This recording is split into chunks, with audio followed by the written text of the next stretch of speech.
estos aminoácidos que pues conocemos que yo tengo alguna vía de metabolismo endógeno para poder obtenerlo y no necesariamente de esa alimentación, ¿no? A diferencia de los esenciales que sabemos que estos tienen que ingerirse necesariamente en nuestra alimentación. Así que, a ver, me permite un minuto. Ya, ok.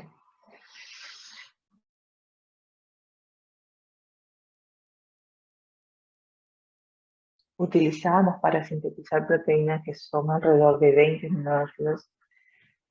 De los más de 100 que existen en la naturaleza, son aproximadamente la mitad las que yo voy a decir que son aminoácidos no esenciales. Y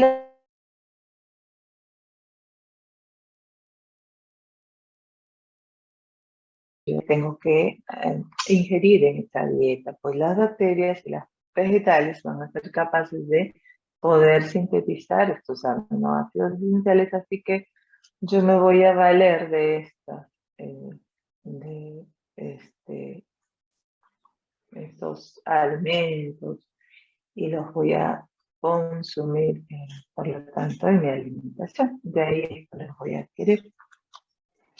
Entonces, bien, los aminoácidos no esenciales van a cumplir diversas funciones en el organismo. ¿Ok? Diversas funciones en el organismo. Lo principal siempre va a ser que yo utilice ese aminoácido como o para sintetizar proteínas, ¿no? Eso es lo principal y siempre decimos que consumimos que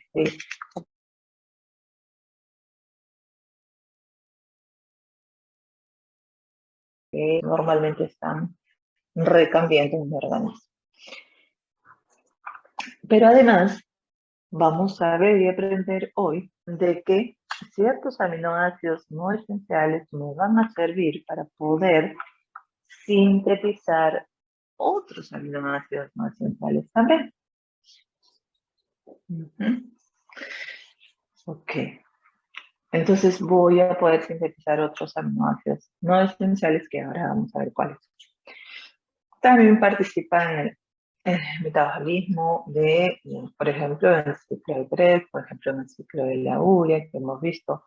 Ahí necesito de aminoácidos. Por ejemplo, también podríamos mencionar que van a realizar un proceso de gluconogénico, pues hemos visto ya cómo estos aminoácidos que se catabolizan terminan formando intermediarios del ciclo de Krebs y por ahí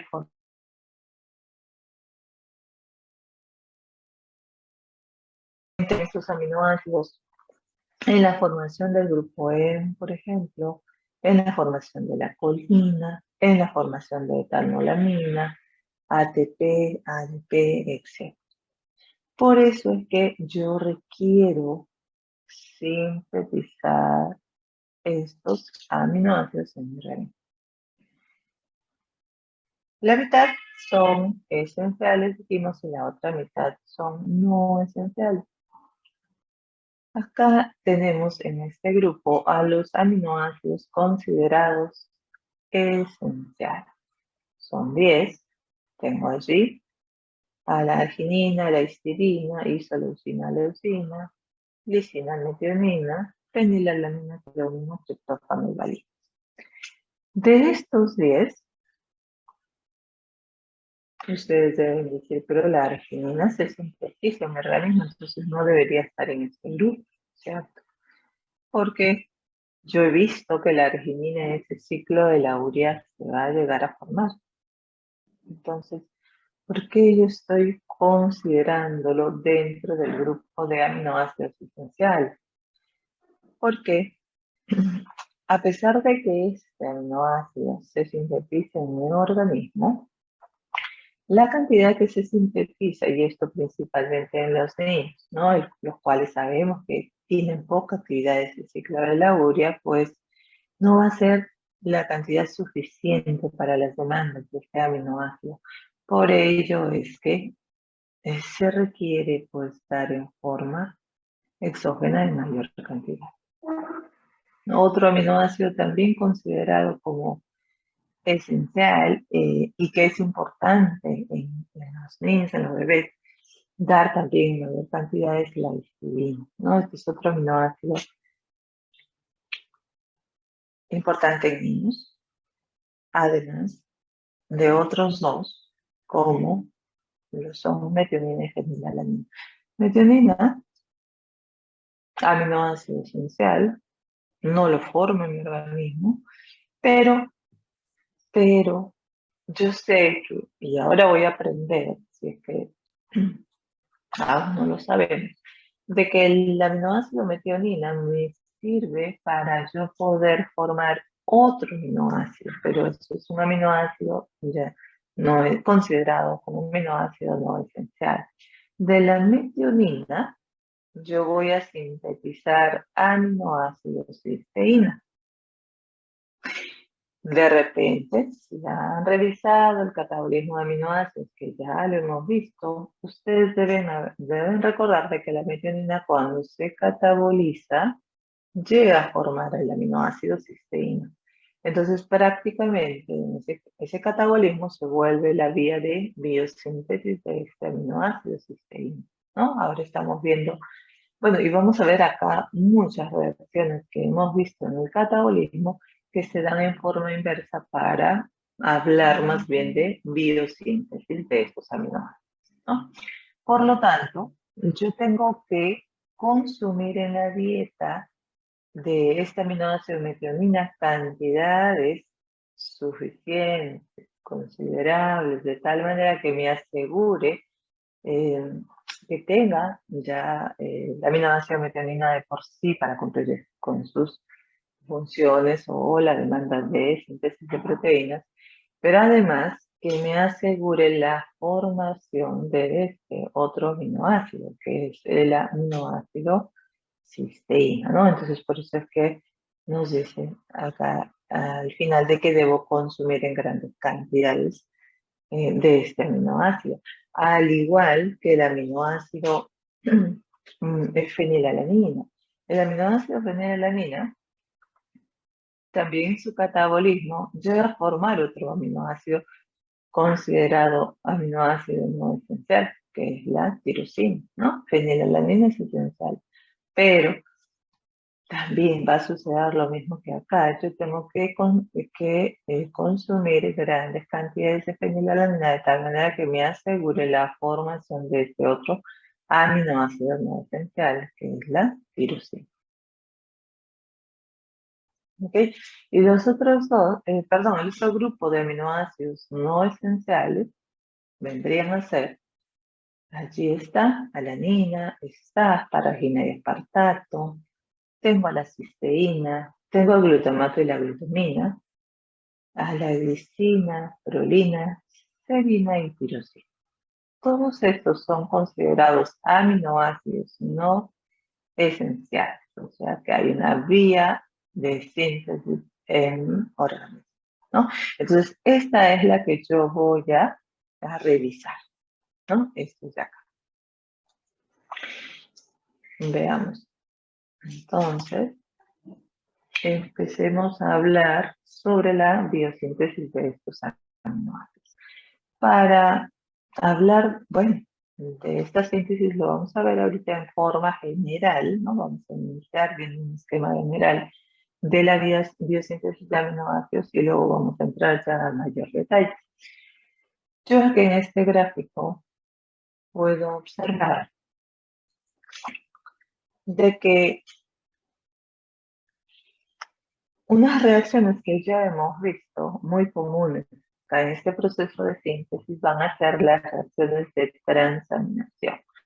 Pues el aminoácido aspartato se forma, ya sé que, de la transaminación del cetoácido oxalacetato, ¿no? Una simple reacción de transaminación forma aspartato, así como la alanina, sé también que por transaminación se ha formado a partir del cetoácido piruvato. Entonces, claro, hemos visto probablemente al inverso también, en lo cual hablábamos del catabolismo, pero ahora la reacción inversa conlleva a que hables de biosíntesis más bien. Al igual que del alfa-cetoglutarato, sabemos que por transaminación formo glutamato, ¿verdad? Entonces, ya tengo estos 3 aminoácidos que se encuentran en mi lista de los aminoácidos no esenciales. Y, bueno, por acá puedo decir que este aspartato formado de oxaloacetato ahora me puede ayudarle a la síntesis de aminoácidos paragina. Y eso con ayuda del aminoácido glutamina. Porque necesito que me dé el grupo amino que va a tomar el aspartato para convertirse en aspartato. Igual, ¿no? Por acá yo tengo el glutamato que se formó de alfa-cetoglutarato. Así que este glutamato me da lugar a la formación de otros aminoácidos no esenciales. Decíamos hace un rato en la lámina anterior, dentro de las funciones, ¿no? Estos aminoácidos no esenciales dan lugar a la formación de nuevos aminoácidos no esenciales. Entonces acá el glutamato me va a servir para formar glutamina, me va a servir para formar aminoácido proteína y aminoácido arginina. En cambio, tengo por acá el aminoácido serina. La serina se puede sintetizar de este intermediario glucolítico que es el 3-fosfoglicerato. Este da lugar a la formación de aminoácido serina y ahora este aminoácido serina, aminoácido no esencial, me sirve para formar otros aminoácidos no esenciales también. En este caso, por esta vía voy a obtener la formación de aminoácido glicina y por este otro lado y con ayuda de la metionina yo voy a obtener cisteína. Y finalmente fenilalanina, bueno, en ese catabolismo de fenilalanina se forma el aminoácido tirosina, así que esta vendría a ser su vía de síntesis también. ¿Okay? Muy bien. Entonces, hay 3 enzimas importantes o cruciales para hablar de biosíntesis de aminoácidos no esenciales, que ya las hemos revisado, ya las hemos visto en realidad.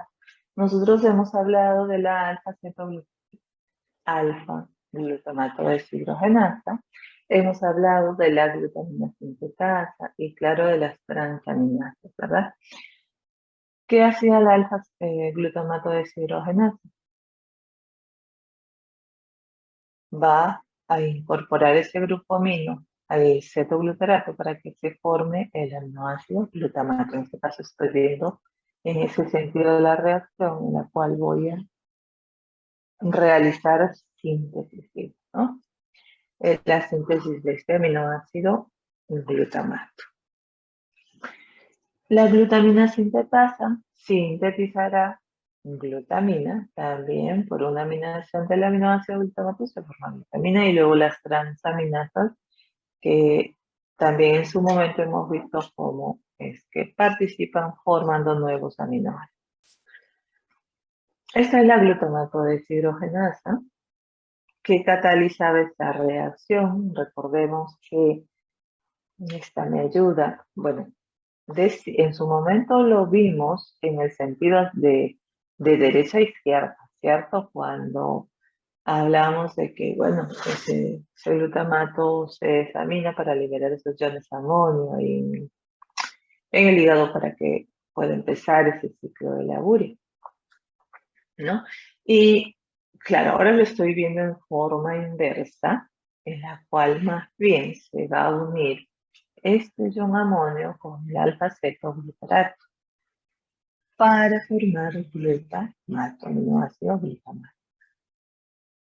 En este sentido, hacia la derecha, nosotros ya habíamos mencionado, bueno, acá está, primero que utilizan ADPH. Es importante saber que en este sentido, hacia la derecha, esta reacción está utilizando ADPH. Y segundo, que esto sí ya lo habíamos mencionado, era de que esa enzima va a ser activada por niveles altos de ATP y GTP.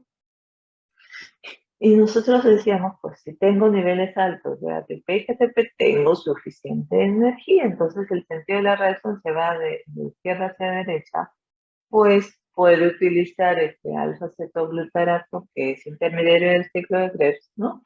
Desviar, ahí va a haber una interferencia en esa vía metabólica, que es el ciclo de Krebs, pero como hay suficiente energía, no hay problema, pues yo sé que tengo que tener actividad de ese ciclo para formar más ATP. Entonces se desvía ese alfa-cetoglutarato, se une al amonio y se forma el glutamato. Y al contrario, también habíamos mencionado que cuando glutamato se desamina, ¿no? Se convierte en alfa-cetoglutarato y en young amonio. Entonces, el sentido de la flecha está de derecha hacia izquierda, y en ese sentido sí se utiliza NAD, el cual termina reduciéndose. Y en ese sentido, la reacción es activada, perdón, la enzima está activada por niveles altos de ADP y GDP. Acá sí no hay energía, no hay suficiente cantidad de energía, y por lo tanto, esa elevación de ADP y GDP están activando la enzima para que se dé en este sentido la reacción, de tal manera que el alfa-cetoglutarato formado acá entra al ciclo de Krebs y pueda formar más energía. Además que en este sentido de la reacción he dicho que voy a usar el NAD, el cual se reduce. Y por acá también tengo más ATP.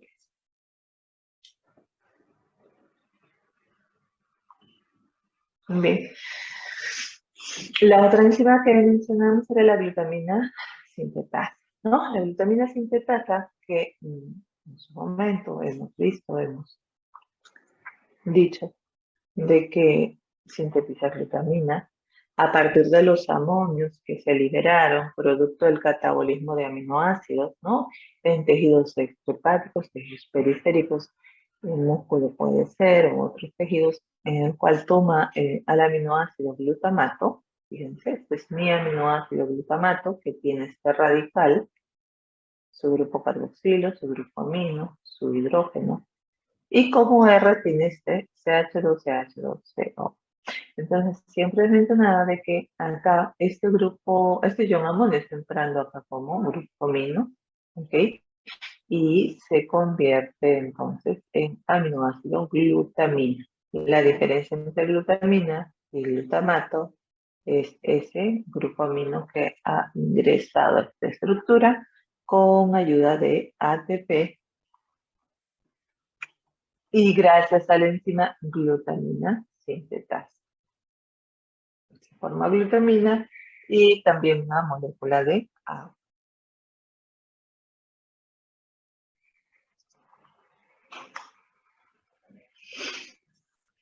Ok, esto es lo que hemos visto en este momento. La formación de glutamina a partir de glutamato y iones amonio en presencia de ATP. Se forma glutamina, ADP, un grupo fosfato sales.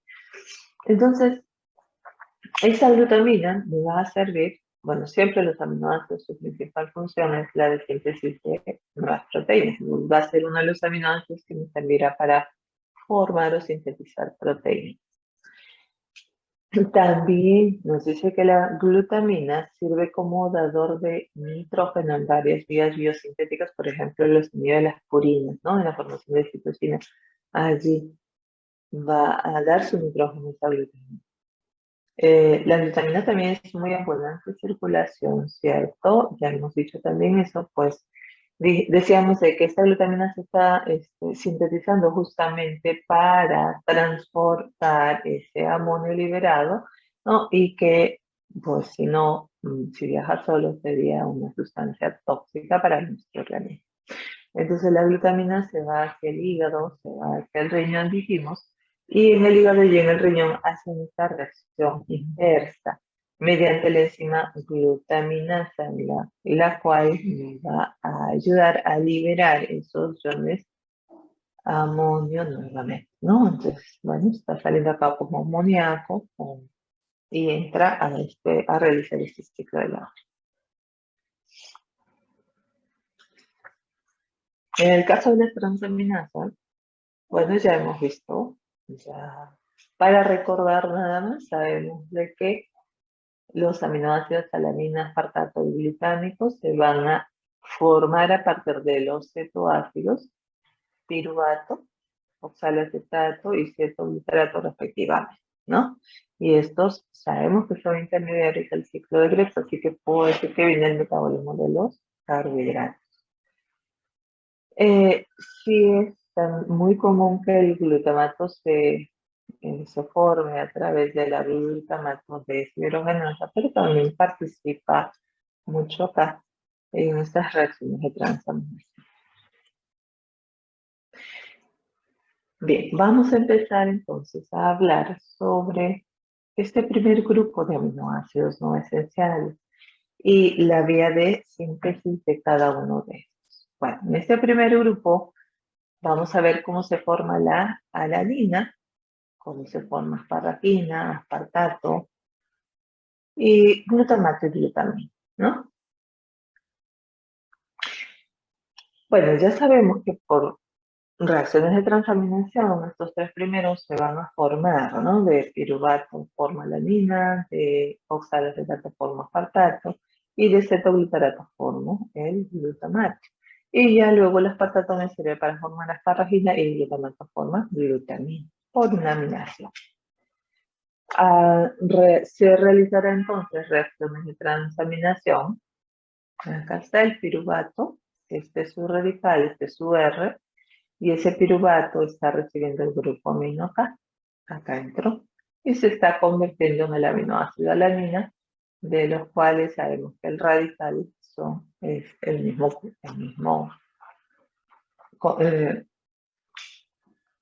radical, valga la redundancia, ¿no? SR es el mismo radical.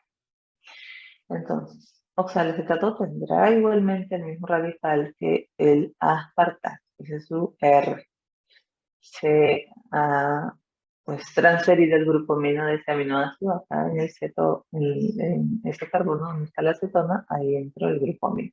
Ese es aminoácido aspartato que está derivando de oxalacetato y luego del alfa-cetoglutarato, que el radical ya tiene un carbono más, ¿no? Respecto al oxalacetato, un CH2 más, que es el mismo R que el glutamato. Igualmente se transamina con otro aminoácido, le pasa el grupo amino y ingresó. Entonces, esa vía de síntesis es una reacción, vamos a decir, de un solo paso, ¿no? Pero ya a partir de esta obtención de aminoácido aspartato y de aminoácido glutamato, se formó asparagina y glutamina. Bien, para que se sintetice la asparagina a partir de aminoácido aspartato, pues primero vamos a ver que la diferencia entre estos dos aminoácidos en su radical, ¿no? Difieren en que en este grupo carboxilo del aspartato ha entrado un grupo amino. Eso quiere decir que necesito de alguien que me dé un grupo amino para que se pueda ingresar a la estructura, ¿no? En este caso del aspartato. Esto lo realiza la enzima asparagina sintetasa y acá va a intervenir una molécula de glutamina dando ese grupo amino. Y también requiero de ATP, el cual se está hidrolizando hasta AMP y pirofosfato. Entonces, si glutamina da su grupo amino, ya se convierte en aminoácido glutamato. Muy bien. De glutamato de aminoácido glutamato, a través de la enzima glutamina sintetasa, con ayuda de una molécula de ATP. Bueno, en este proceso sí vamos a ver una activación previa del aminoácido glutamato. Eso quiere decir que se debe unir a un grupo fosfato, ¿no? Y se forma este intermediario que es el gamma-glutamil fosfato, gamma-glutamil fosfato, que recién así en esta forma activa puede recibir al amun, al ion amun, y va a ingresar en este extremo, ¿no? Va a reemplazar el grupo fosfato, el grupo fosfato va a salir, y lo que me queda es el aminoácido glutamina.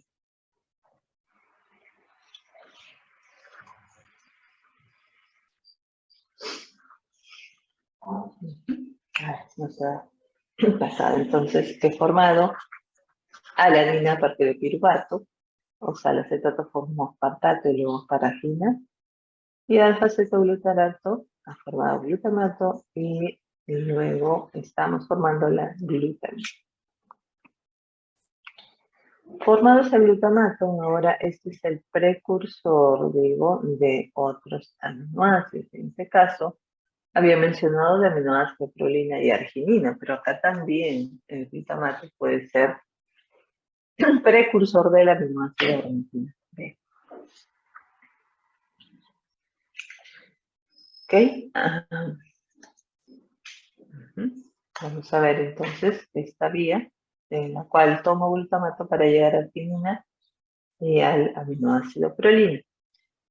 Entonces, para que el glutamato se convierta en prolina, requiere hacer las siguientes etapas. Primero, una reducción del gamma-carboxilo aldehído, luego la formación de una base de Schiff y finalmente la reducción al aminoácido prolina.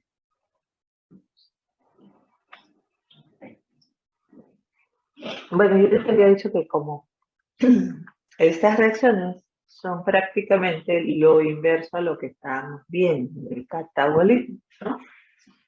Entonces cabe señalar acá de que ese aminoácido prolina, cuando se ha catabolizado, ha llegado a formar este aminoácido glutamato, este aminoácido glutamato. Y ya luego el glutamato que se va a convertir en alfa-ceto glutarato, ¿no? Entonces este aminoácido prolina es un aminoácido glucogénico, por lo tanto.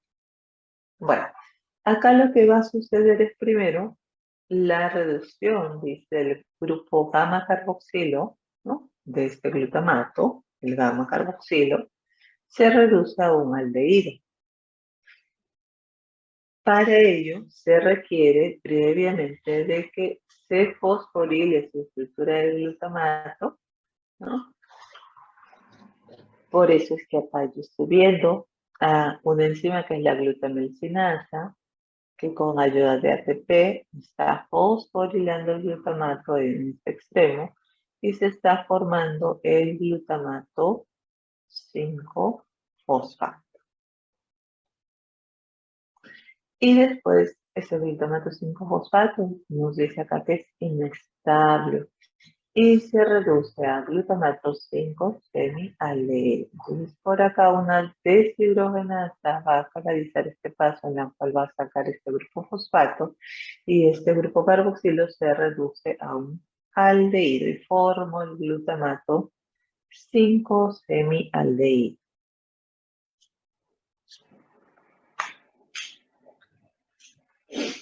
Este glutamato 5 semialdehído es intermediario tanto para la síntesis de prolina como para la síntesis de ornina y finalmente arginina. Igualmente en el tema de catabolismo, lo inverso, ambos o los tres aminoácidos llegarán a formar glutamato 5 semialdehído también.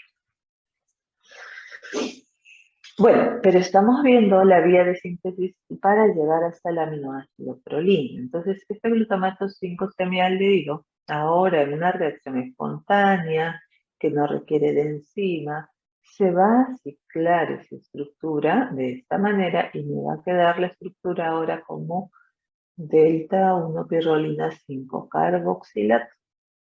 Esa es una base de Schiff que se ha formado, que luego esa base de Schiff va a ser reducida a prolina Para ello requiero de esta enzima, pirrolina 5-carboxilato reductasa, ¿no?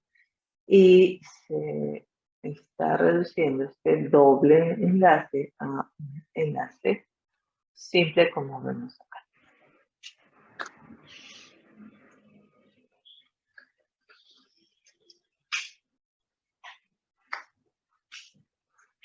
Bien, entonces glutamato 5-semialdehído también dije que es precursor de aminoácido arginina. Entonces acá hará una reacción de transaminación, la misma reacción que vi al inverso en el catabolismo, la misma, mediante esta enzima ornitina aminotransferasa, ¿no? El glutamato 5-semialdehído va a recibir el grupo amino de este glutamato, va a ingresar acá, ¿ok? Y el oxígeno, bueno, este carbono lo ha pasado al glutamato para convertirse en alfa-cetoglutarate. Es el aminoácido ornitina.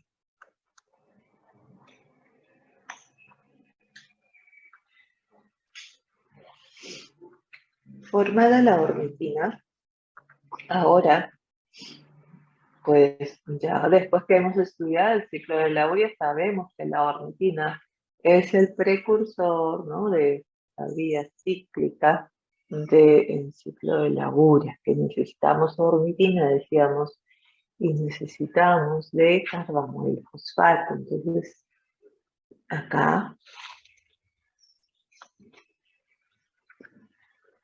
esa ornitina empieza la unión con el carbamoil fosfato para que dé toda esa vuelta. Tiene que dar toda esa vuelta del ciclo de la urea para poder formar, ¿no?, finalmente el aminoácido arginina, lo que voy a obtener como producto final, en la cual la arginina se desdobla ya luego en urea y en molécula de ornitina.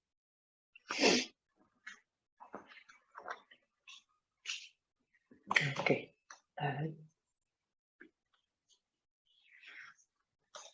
Bien, todo esto vimos, ¿no? Todo esto hemos visto que a partir del glutamato, mediante la glutamicinasa y ATP, se fosforila el glutamato, se forma el glutamato 5-fosfato, y luego una deshidrogenasa lo reduce a un aldehído, se forma el glutamato 5-semialdehído intermediario, tanto para formación de arginina y de pirrolina.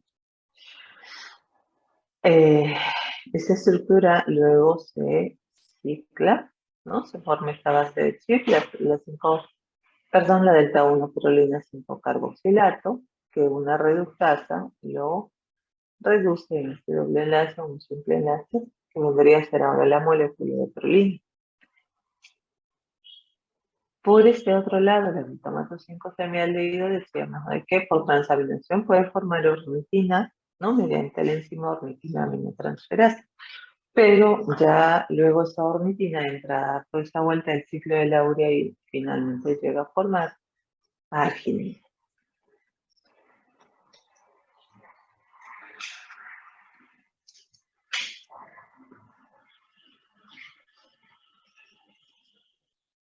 Bien, otro grupo de aminoácidos que vamos a ver, ¿no?, de aminoácidos no esenciales, vendría a ser la síntesis de serina, cisteína, glicina, los cuales decía yo que, bueno, en realidad la serina deriva de fosfogliceratos, ¿no? Y de esta serina es que se va a obtener luego cisteína y aminoácido glicina. Entonces, la serina se va a formar a partir de un intermediario glicolítico que es el 3-fosfoglicerato, que ya sabemos que ese 3-fosfoglicerato se forma en la vía de la glicólisis, ¿no? Y esto va a suceder, pues, mediante 3 reacciones para llegar a formar el aminoácido serina. En la primera reacción vamos a ver que se convierte el grupo 2, el OH del carbono 2, que está en la posición 2 de este 3-fosfoglicerato, este de acá, se va a convertir en una acetona, se va a oxidar, por lo tanto, ¿verdad? Esto gracias a esta enzima 3-fosfoglicerato deshidrogenasa, la cual, pues con ayuda del NAD, se reduce el NAD y se oxida este hidroxilo a una acetona. Y se forma este compuesto, 3-fosfohidroxipiruvato.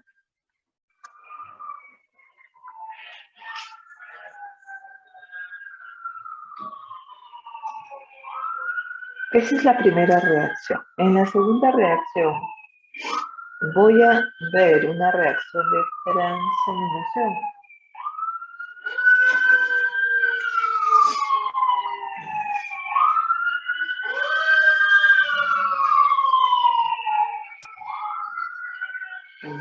Ya, ya pasó la ambulancia. Bueno. Bien, este compuesto 3-fosfohidroxipiruvato ahora se va a transaminar, hemos dicho, ¿no? El 3-fosfohidroxipiruvato es un cetoácido, fíjense, tiene una cetona y un grupo carboxilo, entonces requiero de un aminoácido para transaminar. En este caso va a participar el aminoácido glutamato, que mediante una enzima aminotransferasa dependiente del piridosal fosfato, sabemos, pues se transaminará, ¿no? El glutamato pasa el grupo amino y va a ingresar acá. Y este glutamato se convierte en cetoasa.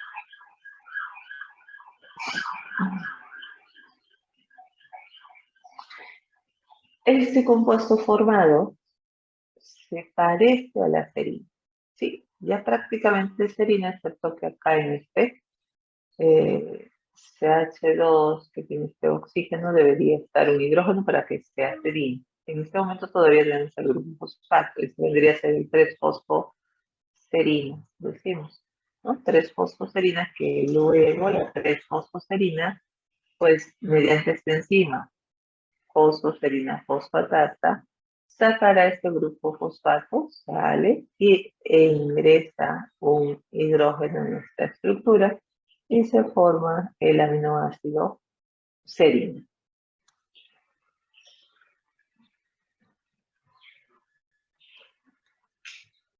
Bien, tres reacciones, 3-fosfoglicerato, se oxidó en OH a una acetona, se formó este cetoácido 3-fosfohidroxipiruvato, que con ayuda de glutamato se transamina y se forma aminoácido análogo a la serina, que es la 3-fosfoserina, y finalmente la fosfatasa saca el grupo fosfato y se convierte en el aminoácido que queríamos formar, que es la serina.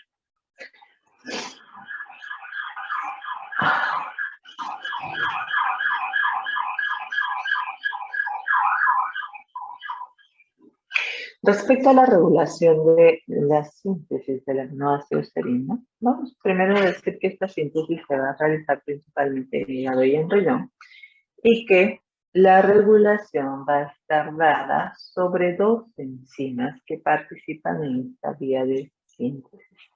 La primera enzima mencionábamos que era una deshidrogenasa, decíamos específicamente es la 3-fosfoglicerato deshidrogenasa.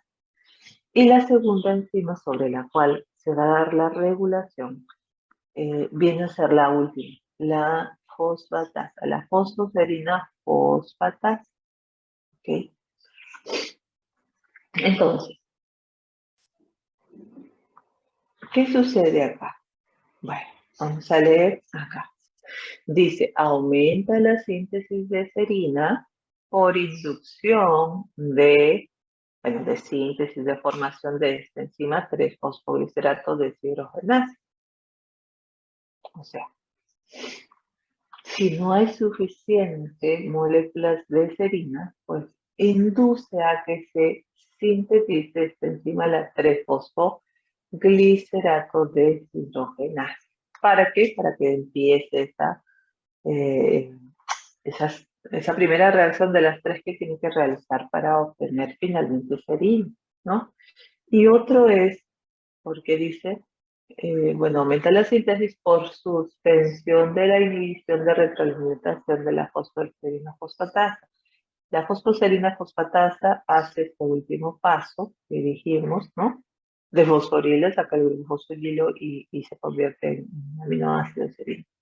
Normalmente,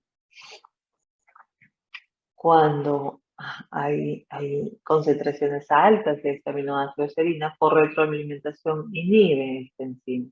Pero si no hay serina, entonces no va a poder inhibir a esta fosfoserina fosfatasa, ¿no? Como es la situación acá. Por lo tanto, la suspensión, dice, de la inhibición por retroalimentación de la fosfoserina fosfatasa. No hay quien inhiba a la enzima. Entonces, se da esta primera reacción, se da la transaminación y luego la fosfatasa saca el grupo fosfato y lo convierte en aminoácido serina.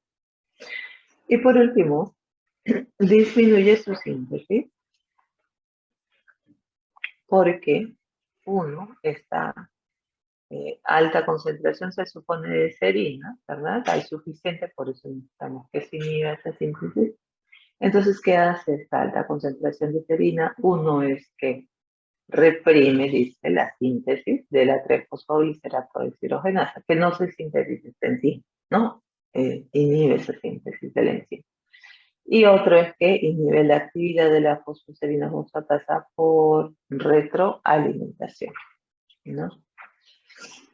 Entonces ya no formaremos más aminoácido serina. Muy bien.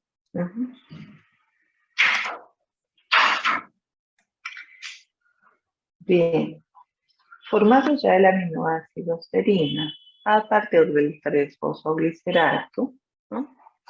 Ahora yo voy a utilizar este aminoácido serina para formar el aminoácido glicina. ¿Cómo se forma este aminoácido? Existen dos formas, nos dice acá, dos formas de síntesis.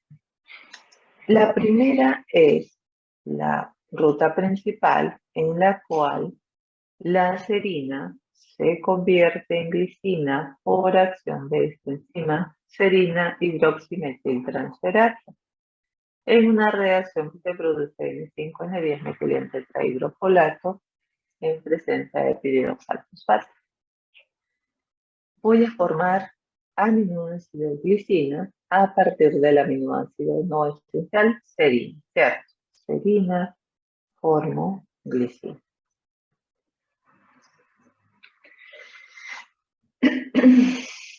¿Qué está pasando acá? ¿Qué está pasando acá? ¿Okay? Si recordamos, el aminoácido serina es un aminoácido que tiene como radical CH2OH y el aminoácido glicina tan solo tiene un hidrógeno. Por lo que yo requiero que alguien reciba ese carbono que me está sobrando acá de esta molécula. O sea, ese alguien va a ser la tetrahidrobiopterina. Acá recibe entonces la tetrahidrobiopterina, el grupo metil de esa serina, ¿no? Que lo hace, seguramente va a salir como molécula de agua y se convierte en este compuesto, N5N10 metileno-tetrahidrofolato. ¿Ok? Esto sucedió gracias a la enzima serina hidroximetiltransferasa dependiente de piridoxalfosfato. De esa manera yo formo aminoácido glicina. ¿Okay? Lo mismo habíamos visto, pero en el otro sentido, ¿cierto? Habíamos visto que la glicina se catabolizaba a serina y que luego la serina llega a piruvato y por ahí decíamos que era un aminoácido glucogénico. Entonces ahora lo estoy viendo a la inversa, en la cual más bien esa serina se está convirtiendo en aminoácido glicina porque estoy viendo síntesis. ¿Ok? Dos formas de formar glicina dijimos vamos a tener y la otra forma que se produce pero en menos cantidades a partir del aminoácido treonina.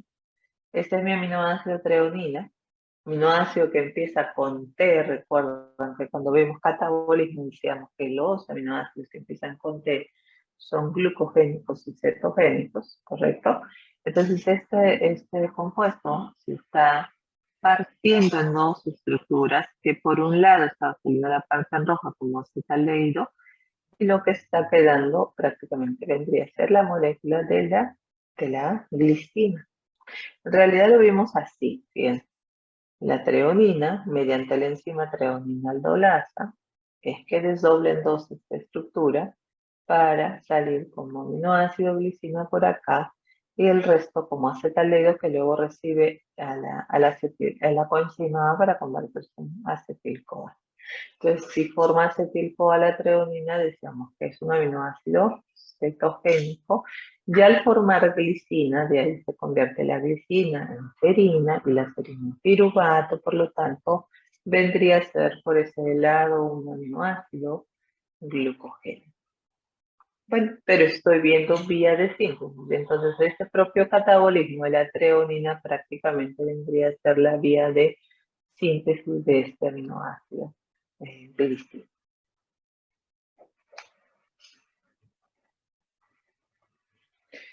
Ok, bueno.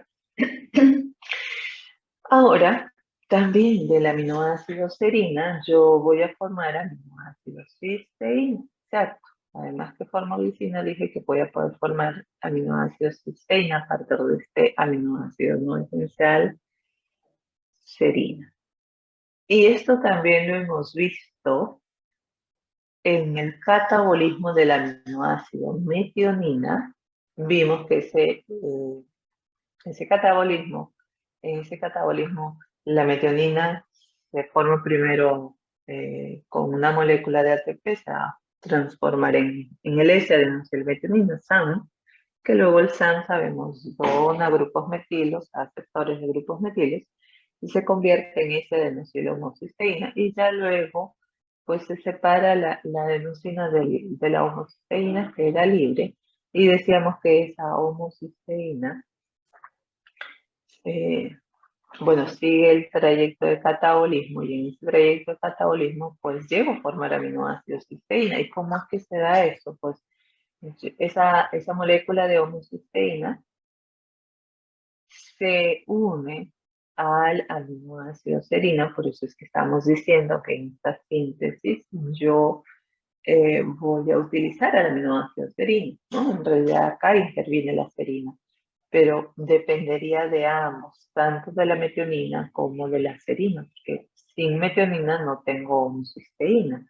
Por eso es que al inicio, cuando veíamos esa clasificación de aminoácidos esenciales y no esenciales, decíamos que teníamos que consumir suficiente cantidad de metionina para asegurar la síntesis también de aminoácidos cisteína, ¿no? De acá prácticamente la metionina es quien le está dando el azufre para que termine siendo cisteína, y no de dónde sacamos ese azufre. Entonces, ¿qué sucede ahora cuando la serina se une a la homocisteína?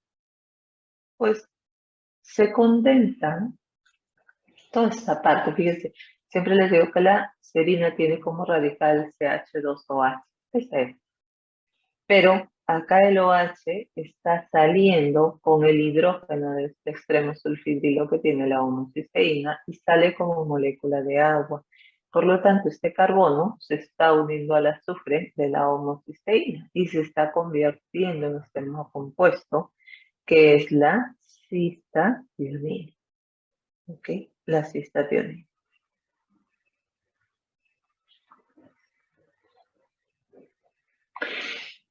Entonces, toda esta molécula cistationina ahora, mediante la enzima cistationasa, se va a degradar en dos compuestos. Aminoácido cisteína por un lado, pues se rompe este enlace, acá está rompiendo, se está llevando el azufre, toda la parte que era parte de la molécula de la serina, ¿no? Se está llevando allí, y por otro lado está saliendo el alfa-cetobutirato. Este alfa-cetobutirato sigue su conversión, su catabolismo, y termina en propionil-CoA, que al final sabemos que este se forma en succinil-CoA, ¿no? Entonces,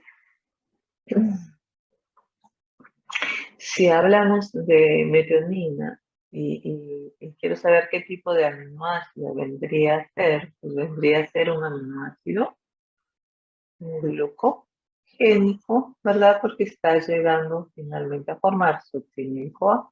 Pero si al final forma cisteína, por ahí también la cisteína se transforma en piruvato y por lo tanto digo que es un aminoácido glucogénico, ¿no? Por todas las vías vendría a ser un aminoácido glucogénico. Bien, pueden presentarse acá algunos problemas con acumulación de este compuesto, la cistationina que se está formando. Principalmente esto puede suceder en prematuros ya que, bueno, sabemos que esas enzimas no están bien desarrolladas y por lo tanto se acumularía la cistatonina y se eliminaría en la orina, causando este problema de cistationinuria. ¿Okay?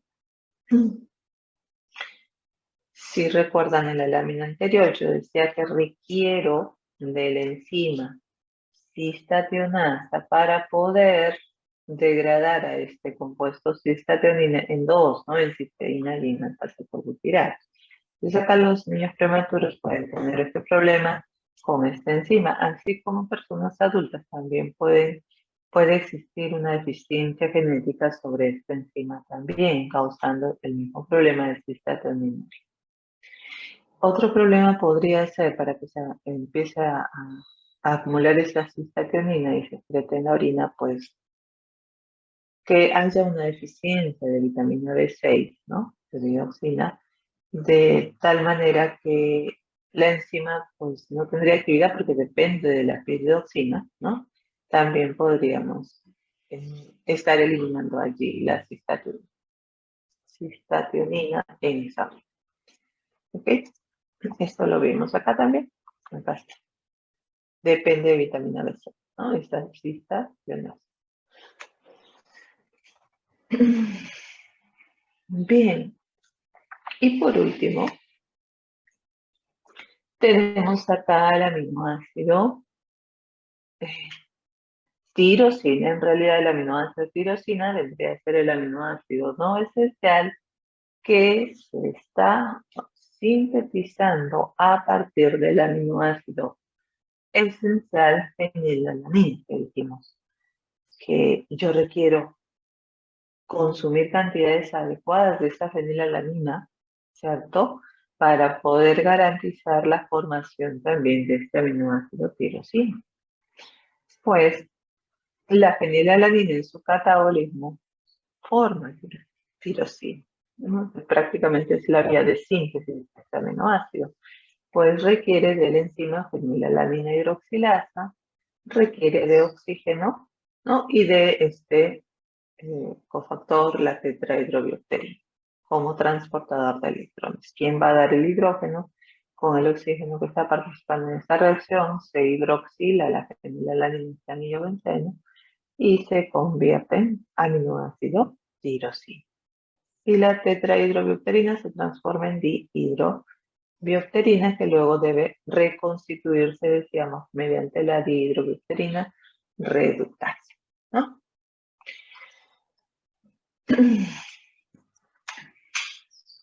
Muy bien. Ok, hemos terminado con esta clase. A ver, todavía es temprano. Vamos a... Voy a tomar asistencia en este momento. Ok, y lo vamos a continuar con la siguiente clase. Vamos a ver. Oh, no, acá no es. Acá. Respiro. Ya. Esta clase también es corta, así que vamos a hablar sobre aminoácidos esenciales, no esenciales.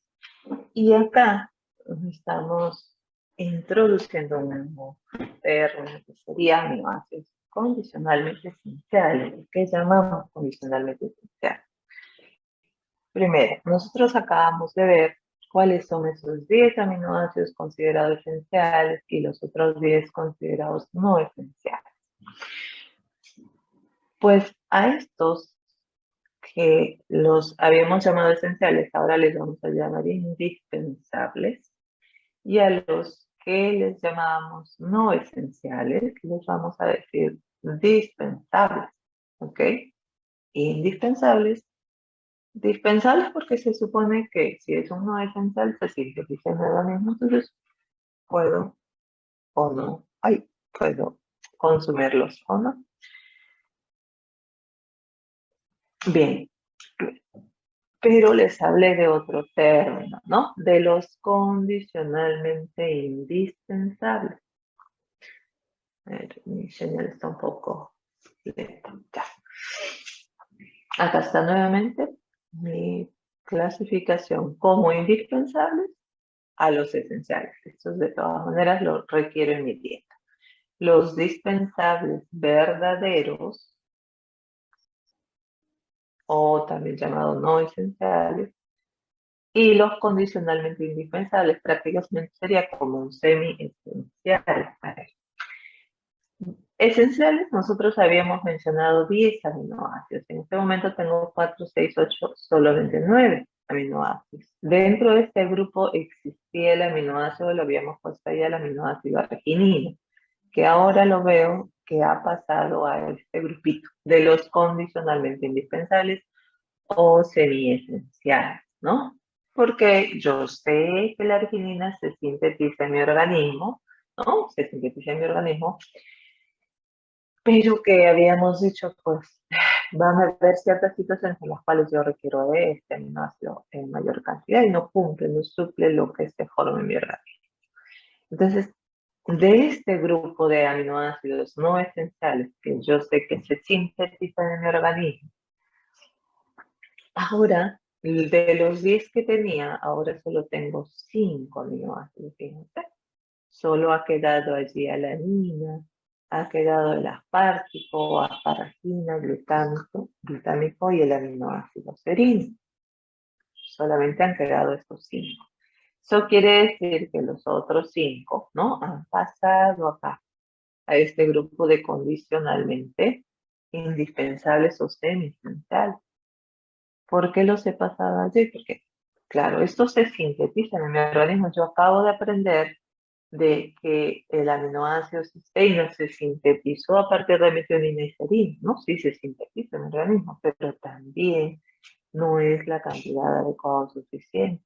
Igual está allí el aminoácido glicina, el aminoácido glutamina, prolina, tirosina, y acá estamos agregando el aminoácido taurina, que también va a estar en este grupo.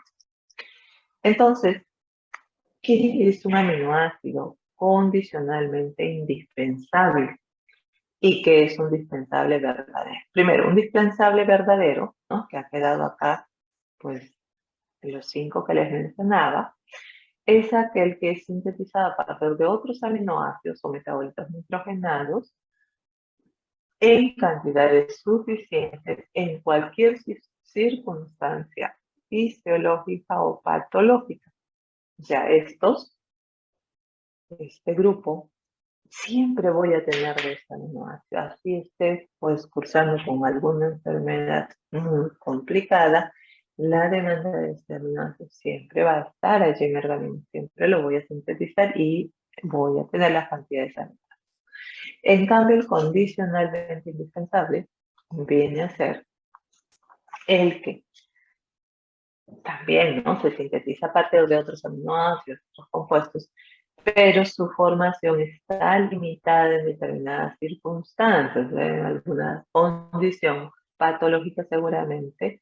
Yo voy a requerir más de este aminoácido, que lo que estoy sintetizando en mi organismo es insuficiente. Por lo tanto, por ello es que hemos pasado a estos aminoácidos al grupo de condicionalmente indispensables o semi-esenciales. Ahí está arginina, cisteína, glicina, dijimos, el aminoácido glutamina, prolina y tirosina. ¿Ok? Bien. En los recién nacidos también, bueno, van a ser considerados como aminoácidos verdaderamente dispensables, alanina, aspartico, glutámico y serina. Y los condicionalmente indispensables, también tenemos a estos 6 aminoácidos, pero estamos agregando la taurina también importante para la síntesis. Por ejemplo, conjugación de sales biliares, ¿no? Que lo habíamos dicho. Bueno, y en algunas enfermedades hepáticas también. Sí. El término de condicionalmente esencial o semiesencial puedo dar no solo a un aminoácido, sino también a cualquier otro nutriente que también yo sé que lo sintetizo en mi organismo, ¿no? Como dice acá, un nutriente condicionalmente esencial es un compuesto producido usualmente en cantidades adecuadas por síntesis endógena, pero que se requiere en forma exógena bajo determinadas circunstancias, ¿no? En la siguiente clase probablemente vamos a ver esos otros nutrientes que, además de los aminoácidos que estamos hablando hoy, es requerido en mayor cantidad. Entonces vamos a empezar a hablar de la arginina. La arginina, que hemos dicho, lo estamos poniendo en este grupo de aminoácidos condicionalmente indispensables. Bueno, yo sé que este aminoácido se sintetiza en el ciclo de la urea, ¿cierto? Y también se ha estudiado que en esas enzimas del ciclo de la urea van a haber ciertos defectos enzimáticos congénitos de tal manera de que pues se ve afectado este ciclo de la urea, no se va a acordar, al final yo no voy a poder formar a este aminoácido arginina. Entonces, en esta situación, pues los requerimientos de arginina se van a ver alterados, ¿no? Bajo este problema de eficiencia enzima. También hay estudios en los cuales se ha visto de que una dieta libre en arginina provoca disminución del crecimiento y hepatotoxicidad en algunos animales también. Luego, en los pacientes que reciben nutrición parenteral, esas bolsas de nutrición parenteral pueden estar exentas, dice, de arginina, libres de arginina, ¿no? Esto puede conllevar a que el paciente, pues, entre un estado de hiperamonemia, conllevando a que exista una acidosis metabólica e incluso llevando a entrar en coma el paciente. Entonces hay que asegurar en todo caso agregar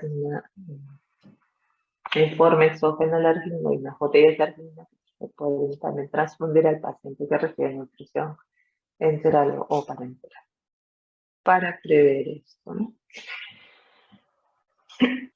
¿Y por qué sucede esto? Porque si recuerdan el ciclo de la urea, nosotros habíamos hablado de la regulación de ese ciclo de la urea y allí era importante tener arginina para que se pueda activar este ciclo de la urea. Por eso es que si es que no hay arginina, no se activa este ciclo de la urea, pues el amonio se va a empezar a acumular y eso es lo que está causando esta hiperamonemia, esta acidosis metabólica final. También decir que en los recién nacidos prematuros, la síntesis de arginina obviamente va a estar disminuida por esa baja actividad de este ciclo de la urea, además de que las enzimas en ellos pues también no han madurado correctamente, ¿no? Todas estas funciones tiene que realizar la arginina. Lo primero siempre va a ser intervenir en la síntesis de proteínas. Eso es lo primero, un primordial de un aminoácido, ¿no? Que requiero para poder sintetizar proteínas. También participa en la regulación de la secreción hormonal. Vamos a ver ahora que la molécula de la arginina me sirve para formar una molécula de creatina. En la desoxificación del amonio, sí, porque ya hemos visto y hablado de que, pues, ese amonio no puede circular libremente, entonces también me va a ayudar allí. Pues, hemos dicho que requiero de arginina para que se active esa vía o ese ciclo del auto. ¿Qué más? A ver.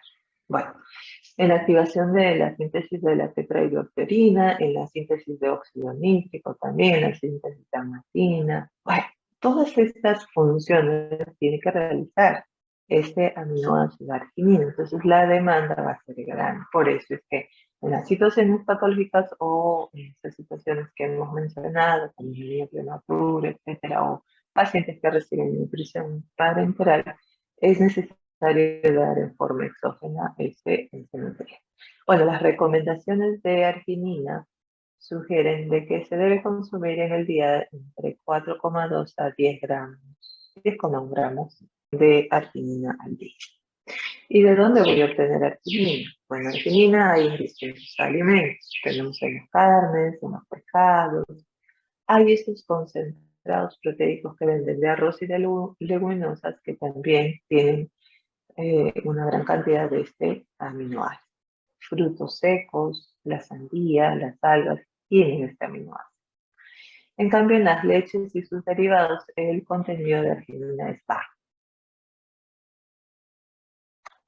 En todos estos metabolismos va a intervenir la arginina, ¿no? La arginina que lo hemos visto en este ciclo de la urea, acá está, ¿no?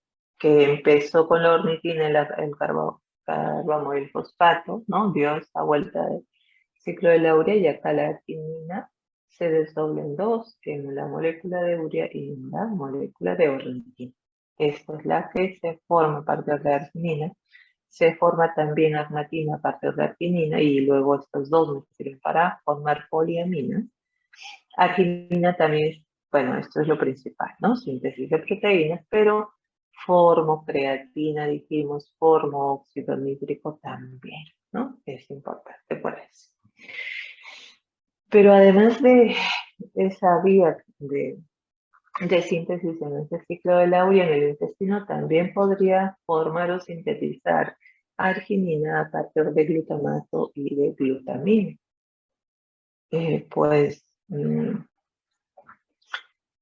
a partir de esta molécula de glutamato, ahí en el intestino, se puede convertir en semiácido glutámico, en ornitina, luego en citrulina, y esa citrulina se va al riñón, se convierte en arginosucinato y de ahí llego a obtener arginina que entra a circulación.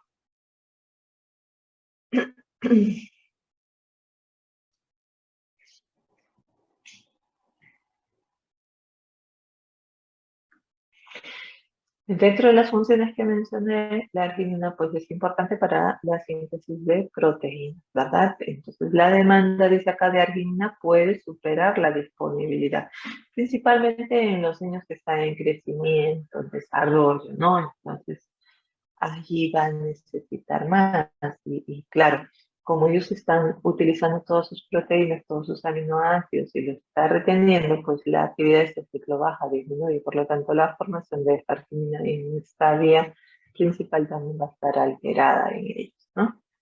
También una intensa proliferación celular, en estrés metabólico puede sucederlo. Hemos mencionado también de que yo requiero arginina para que se pueda activar ese ciclo de la urea. Y cuando yo hablo de la activación de este ciclo de la urea, lo que está sucediendo es lo siguiente. Que esta arginina yo requiero para que active esta enzima. De acá se llama N-acetilglutamato sintetasa, la cual va a permitir la unión de glutamato y de acetil-CoA para formar una molécula de N-acetilglutamato. Y es en realidad el N-acetilglutamato quien activa la enzima carbamoil fosfato sintetasa 1 para que forme el carbamoil fosfato a partir de amonio, amoníaco y CO2, ¿no? Entonces, si no hay arginina, no se va a poder activar ese ciclo de la urea y por lo tanto no, bueno, se ve alterada esta producción de urea. También mencionamos de que necesito de arginina para formar óxido nítrico.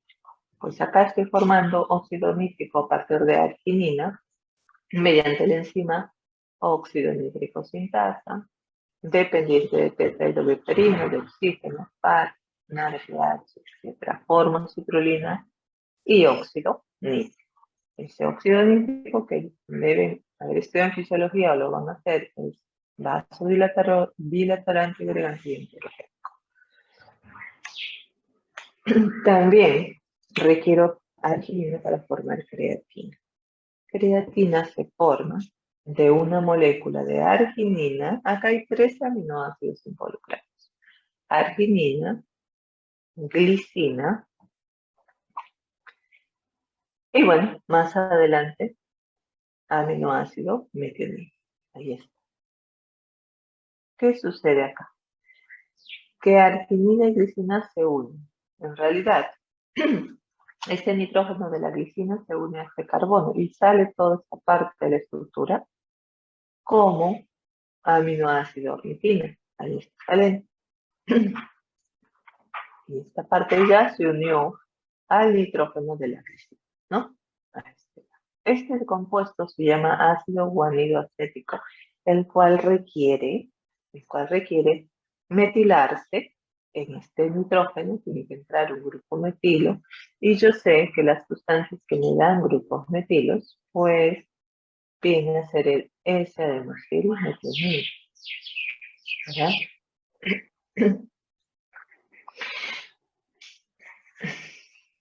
Entonces, el S-adenosilmetionina, formado de la aminoácido metionina, me da el grupo metilo para que ingrese acá. Y ya esta estructura ahora se llama creatina, ¿no? El S-adenosilmetionina se convierte en S-adenosilhomocisteína después de haber dado su grupo metilo. Entonces, la creatina finalmente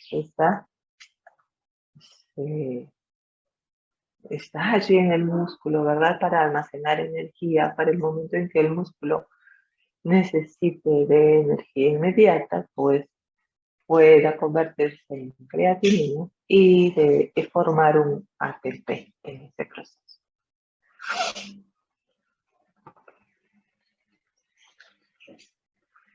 Bueno, además de que se forma ornitina y en ese ciclo de la urea también se puede formar en todas las mitocondrias de todos los tejidos extrahepáticos por acción de la quinasa tipo 2.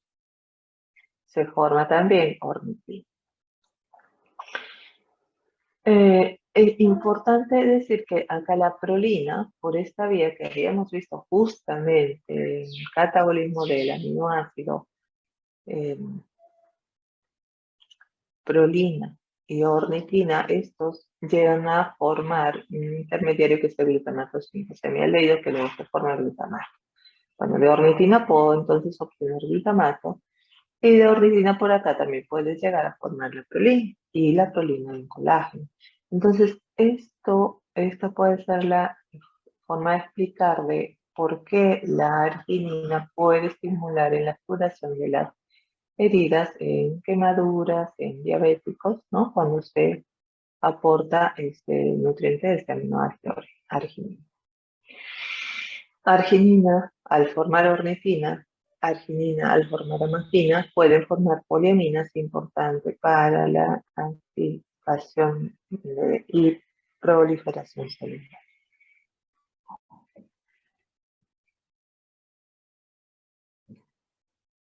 Cambiamos de aminoácido, ahora hablamos del aminoácido cisteína. Este aminoácido que, claro, dice acá dispensable en el adulto, ¿cierto? Dispensable en el adulto porque lo puedo sintetizar y en visto esa vía de síntesis aparte de metionina, yo formo cisteína con ayuda de la serina, pero en niños va a haber un problema allí. Acá estoy formando SAM, fíjense, a partir de metionina, luego esa metionina porque ya ha dado el grupo metilo, y esa metionina que se convierte en homocisteína, que luego vimos que con la serina forma la cistationina y a través de la cistationasa se convierte en estos dos compuestos, alfa-cetobutirato y aminoácido cisteína. Ya el alfa-cetobutirato lo desemboca en succinil-CoA, por eso decíamos que la metionina es un aminoácido glucogénico, y al formar cisteína, esa cisteína también se cataboliza en piruvato, así que por esa vía también es un aminoácido glucogénico, pero cisteína me puede servir para ir a formar taurina, para ir a formar glutatión, para ir a formar coenzima A. Entonces, El problema de la cisteína y cuándo es que se convierte en condicionalmente indispensable o semi-esencial es en los recién nacidos prematuros. En ellos es considerado un aminoácido condicionalmente esencial porque dice la síntesis de un ovo no es suficiente para cubrir los requerimientos corporales. ¿Qué sucede? Al ser prematuros sabemos que la actividad de sus enzimas están disminuidas. Dentro de ellas la cistationasa, eso ya lo habíamos mencionado también. O esta enzima también recibe el nombre de cistationina liasa, ¿no? A nivel hepático. Entonces, los lactantes, dice, alimentados con leche, con predominios en caseína, ¿okay? Esas fórmulas que son ricas en metionina, esa caseína rica en metionina, ¿ok? ¿Qué va a suceder en estos niños? Que en ellos se van a presentar concentraciones aumentadas de este aminoácido metionina, pero van a haber niveles bajos de cisteína. ¿Por qué? Porque en ellos la actividad de la cistationasa está disminuida, ¿cierto? Entonces, quiere decir que esa metionina luego no se va a poder convertir en cisteína, ¿no? Por eso decimos que se queda hasta formar la cistationina, que luego debe dividirse en alfa-cetobutirato y en aminoácidos cisteína, entonces no lo puede hacer. Por ello es la recomendación que en estos niños deben ser alimentados con leche materna o recibir fórmulas que realmente estén enriquecidas en las proteínas del suero lácteo, que estos que son ricos en cisteína.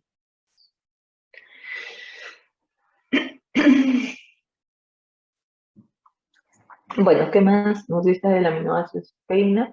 Pues la administración dice con la dieta parece fundamental, ya que en bajas concentraciones tisulares se incorpora la síntesis de proteína como cualquier otro aminoácido, ¿no? Y no a la formación de glutatión, ¿no? Claro, lo principal siempre es síntesis de proteína, pero hemos dicho que la cisteína me sirve para formar esta molécula glutatión, que es un tripéptido que requiere de glutamato, que requiere de cisteína, que requiere de glicina. Entonces, por allí no voy a poder formar este glutatión, entonces por lo tanto debo pues dar en forma exógena mediante la dieta consumir este aminoácido. Es también indispensable en enfermedades hepáticas, ya que en esta situación su biosíntesis se encuentra afectada. Si hay un problema hepático y sabemos que esta cistacionasa se encuentra ahí en el hígado, entonces, por ejemplo, una cirrosis hepática, ¿no? La actividad de esta enzima va a bajar, la cistacionasa. Entonces, en ellos también es recomendable ingerir proteínas con abundante cantidad de cisteína, pues va a verse afectada este paso, ¿no? Este paso en el que requiere cistacionasa para formar cisteína. Entonces, abundante cisteína en ellos. Dentro del grupo de condicionalmente indispensables también está el aminoácido glicina. El aminoácido glicina es un aminoácido glucogénico, ¿por qué? Porque la glicina en su catabolismo se convierte en aminoácido serina, ¿cierto? Y ese aminoácido serina luego en piruvato. Por lo tanto, por esa vía voy a decir que es un aminoácido glucogénico. Glicina interviene como precursor de la creatina, que ya vimos cómo que se forma. Sirve para formar porfirinas, glutato, también he mencionado que requiero de una glicina, y nucleótidos. Y se encuentra en forma abundante en el colágeno también. En todas estas vías metabólicas, entonces voy a ver. Glicina dije que es un aminoácido glucogénico porque se cataboliza serina, luego esa serina en piruvato y si formo piruvato puedo formar glucosa. Que glicina lo voy a poder sintetizar a partir de una molécula de serina, también vimos, y que lo puedo formar en una vía menor a partir de treonina, también lo dijimos, ¿no? Entonces, ahora yo necesito este aminoácido para ir a formar pues obviamente proteínas, pero decíamos que esta me sirve para formar purinas, habíamos mencionado, creatina, habíamos mencionado glutatión, pero también sé que conjuga los ácidos biliares, ¿verdad? Para formar el glicocólico, el glicosaminato alcohólico. Y vamos a aprender también en la próxima semana cómo es que se forman las porfirinas y ahí también utilizo una glicina.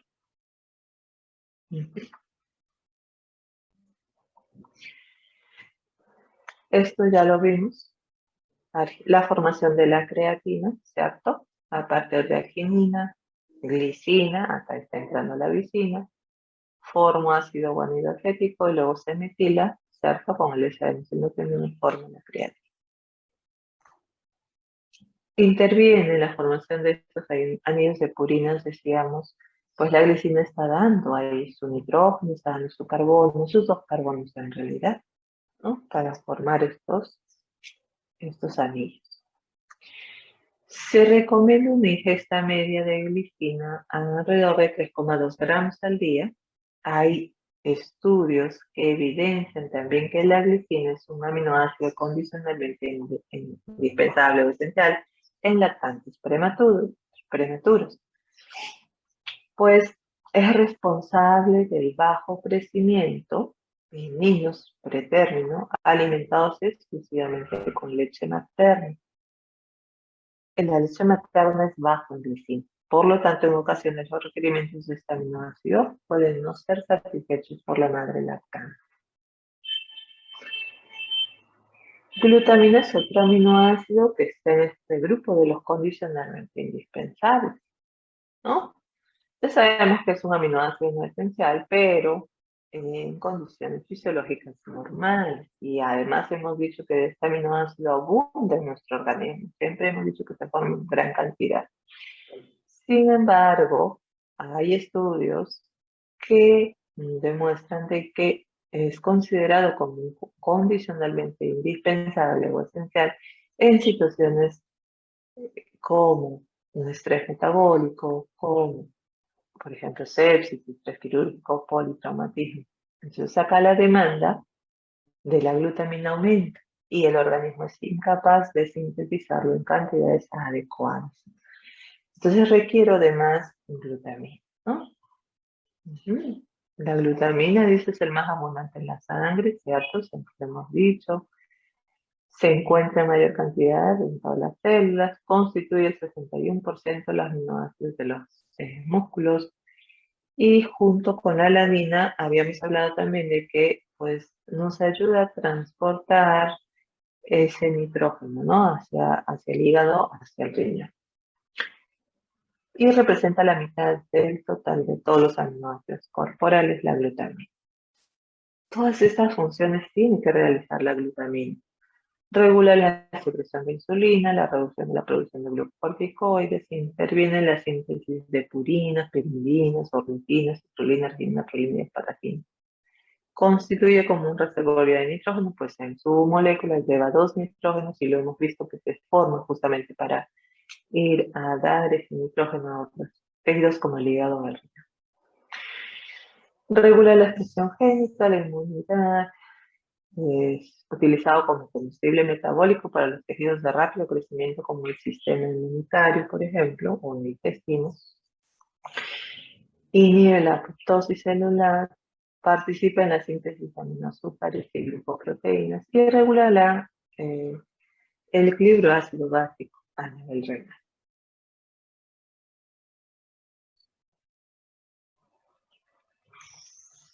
Siempre va a ser importante tomar este aminoácido para síntesis de proteínas, siempre.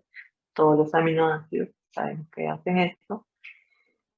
Y nosotros le hemos visto a la glutamina, pues en la transformación reversible de esa glutamina, ¿cierto? Cuando esta glutamina está yendo al hígado, al riñón, pues hace esta reacción inversa, en la cual pues libera ese nitrógeno, ¿no? Como amonio, mediante esta enzima glutamina, y se transforma en glutamato. Cumple un papel fundamental en la desintoxicación del amonio tisular, también pues ahí dijimos de que esos salmones que circulan no pueden estar libres en circulación. Más bien, tengo que convertirlos en glutamina con una molécula de glutamato, ¿no? Ahí, mediante la enzima glutamina sintasa, y ya luego esa glutamina se va al hígado, se va al riñón y libera nuevamente ese amor. También nos dice acá que la glutamina puede sintetizarse en el hígado con fines desintoxicantes. Esto sucede en los hepatocitos perivenosos para evitar que el amoníaco no utilizado para síntesis de urea en los hepatocitos periportales puedan acceder a la circulación general. Entonces, sintetizó por lo tanto también allí en el hígado la glutamina. Y habíamos mencionado que puede ayudar a equilibrar el pH, ¿no? Allí en el riñón. Entonces también esos iones amonio que son liberados de la glutamina se pueden utilizar para ello.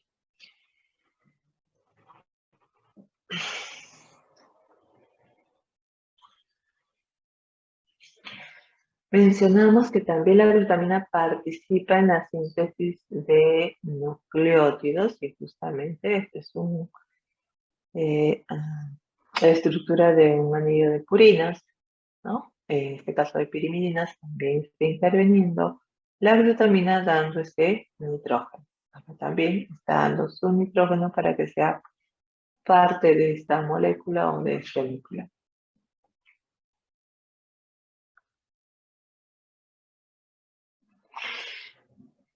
Bien, hemos siempre hablado de la glutamina que viene pues, de este músculo, ¿verdad? Y que llevan esos tamones del catabolismo de sus aminoácidos, ese tejido, y que luego hemos dicho que tiene que ir al hígado, que tiene que ir al riñón y liberar esos iones tamones, pero también es importante decir que pues, es tomado por la mucosa intestinal también, ese aminoácido, para poder obtener energía y además por los linfocitos. Entonces, en un proceso normal, en una situación normal, la glutamina que se formó ahí en el músculo va a viajar por circulación y normalmente se va a ir al intestino en mayor cantidad, ¿no? Pero también sabemos que se va al hígado, que se va al riñón y a las células del sistema inmune. Pero en un proceso de sepsis en el cual pues, la formación de este aminoácido se requiere en mayor cantidad, hemos dicho, ¿no? Se va a formar en mayor cantidad, por lo tanto, en esa situación se va a invertir este proceso porque al intestino no se va a ir como normalmente se va en grandes cantidades, sino van a ser tomadas por las células del sistema inmune y también por el hígado en mayor proporción, en mayor cantidad. Bueno, último aminoácido, me parece que es este, la prolina. La prolina también es un aminoácido dispensable, ¿no? O sea que no sé, que lo he visto que se sintetiza a partir del glutamato, ¿no? Y el glutamato también a su vez deriva de este aminoácido prolina cuando se cataboliza. Por lo tanto, la prolina puede ser una buena fuente de glutamato y se utiliza en otros tejidos como fuente de energía, ¿no? Vimos que la prolina mm, se cataboliza a glutamato y este glutamato a su vez puede volver y formar este aminoácido prolina. La prolina se incorpora en los tejidos proteicos siempre, como todo aminoácido, y puede hidroxilarse, perdón, hasta hidroxiprolina. Tanto la prolina como la hidroxiprolina se encuentran en cantidades elevadas en el colágeno. Se requiere también dar más cantidad de prolina en forma exógena, entre 5,2 gramos al día, que pueden llegar a 12 en los jóvenes, 12 gramos al día. Y finalmente la tirosina.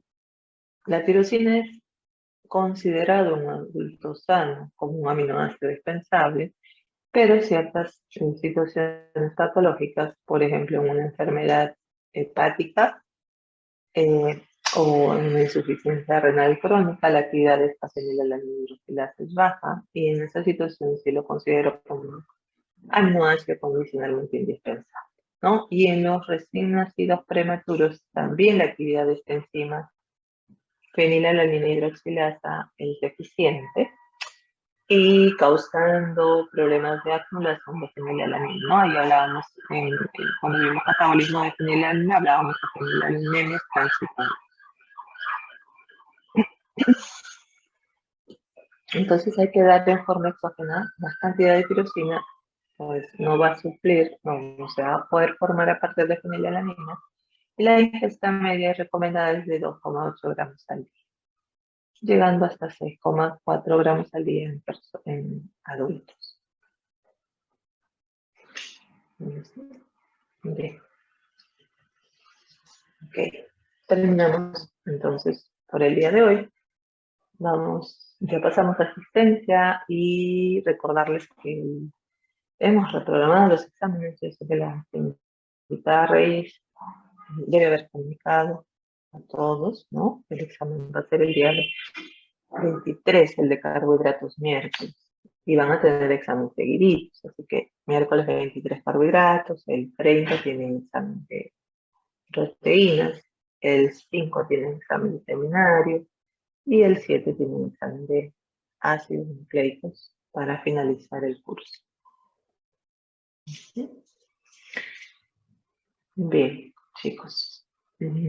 Nos despedimos entonces, vamos a ir a la práctica, tenemos que ir a la universidad para hacer la práctica, tenemos un grupo. Así que los dejo y nos vemos más tarde.